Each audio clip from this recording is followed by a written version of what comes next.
الحمدللہ وقفا والصلاة والسلام علی سید الرسول وعلی آلہ واصحابہ اجمعین اما بعد فاعوذ باللہ من الشیطان الرجیم بسم اللہ الرحمن الرحیم قل هل يستوي الذین یعلمون والذین لا یعلمون۔ برادران اسلام، میں آپ حضرات کے سامنے نہ کوئی لمبی چوڑی تقریر کرنے اور نہ وسیع عاجز و اسکن آئی ہوں، صرف میں آپ حضرات کے سامنے علم دین کے موضوع پر گفتگو کروں گی۔ محترم سامعین، علم دو طرح کا ہے، ایک دنیاوی اور ایک اخروی۔ علم چاہے دنیاوی ہو یا اخروی انسان کو فضیلت عزت عطا کرتا ہے، لیکن دنیاوی علم صرف دنیا تک ہی محدود رہتا ہے، اور اخروی علم دنیا و آخرت دونوں جہاں میں انسان کو عزت بلندی عطا کرتا ہے اور رسوائی سے بچاتا ہے۔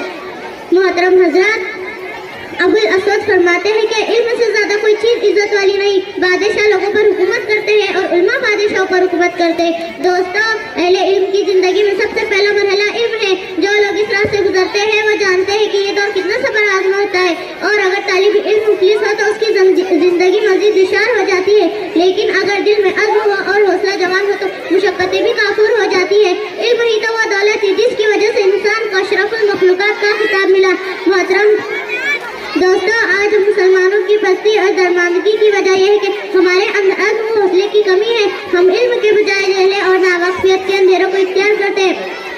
قوم کے چھوٹے چھوٹے بچے سڑکوں پر مارے پھرتے، چائے کی ہوٹلوں میں میلے کچلے کپڑے پہنے ہوئے چند پیسوں کے لیے نوکریاں کرتے ہیں، اور نسل در نسل جہالت کا تحفہ منتقل ہوتا جاتا ہے۔ چھوٹی چھوٹی معصوم لڑکیاں تعلیم سے دور رہتی ہے، جو کہ آگے چل کر کسی کی بیوی بنیں گی، کسی کی ماں بنیں گی، کسی کی بہو بنیں گی۔ اب خود ہی جاہل ہے تو کیا وہ اولاد کی تربیت کر پائیں گی؟ کیا مثالی خاتون بن جائیں گی کہ جس قوم کو ان بیٹی پر ناز ہو؟ اللہ تعالیٰ سے دعا ہے کہ اللہ تعالیٰ ہم سب کو علم کی دولت سے مالا مال فرمائے، آمین۔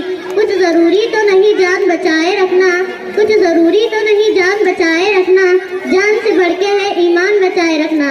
یاد رکھنی ہے یہ اسلاف کی تاکید ہمیں، یاد رکھنی ہے یہ اسلاف کی تاکید ہمیں۔ آخرت چاہو تو قوم کی بیٹیوں کو تعلیم سے سجائے رکھنا۔ وآخر دعوانا الحمدللہ رب العالمین۔